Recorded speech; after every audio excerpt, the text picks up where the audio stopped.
സമസ്ത മുഖപത്രമായ സുപ്രഭാതത്തിലെ LDF പരസ്യത്തിൽ വിശദീകരണവുമായി editorial പേജിൽ പത്രം MDയുടെ ലേഖനം.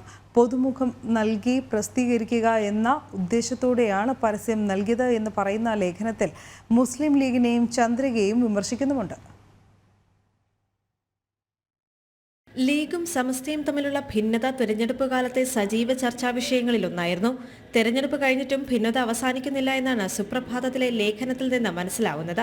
സുപ്രഭാതത്തിൽ LDFന്റെ തെരഞ്ഞെടുപ്പ് പരസ്യം വന്നതിനെ ലീഗ് വിമർശിച്ചിരുന്നു. അതിനുള്ള മറുപടിയായിട്ടാണ് സുപ്രഭാതം MD അബ്ദുൽ ഹമീദ് ഫൈസി അമ്പലക്കടവ് ലേഖനം എഴുതിയിരിക്കുന്നത്. മുസ്ലിം ലീഗ് UDF മുന്നണിയിലായതുകൊണ്ടല്ലേ സുപ്രഭാതത്തിൽ LDFന്റെ പരസ്യം വന്നതിനെ വിമർശിക്കുന്നതെന്ന് അദ്ദേഹം ചോദിക്കുന്നു. ഒരു നാൾ ലീഗ് UDF വിട്ട് LDFിലേക്ക് പോയാൽ സുപ്രഭാതം എന്തു ചെയ്യുമെന്ന ചോദ്യവുമുണ്ട്. തമിഴ്നാട്ടിലെ നീലഗിരിയിൽ മുസ്ലിം ലീഗും CPMഉം ഒരേ മുന്നണിയിലാണെന്നും അവിടെ ആരുടെ പരസ്യമാണ് നൽകുക എന്നും ചോദിക്കുന്നു. രാഷ്ട്രീയ പാർട്ടികളെയും മുന്നണികളെയും പോലെ സമസ്തയ്ക്ക് അടിക്കടി നിലപാട് മാറ്റാനാവില്ലെന്നും ലേഖനത്തിൽ പറയുന്നു.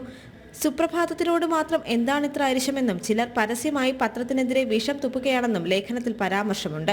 ഇതുകൊണ്ട് സമസ്തയെയും സുപ്രഭാതത്തെയും തകർക്കാനാവില്ല.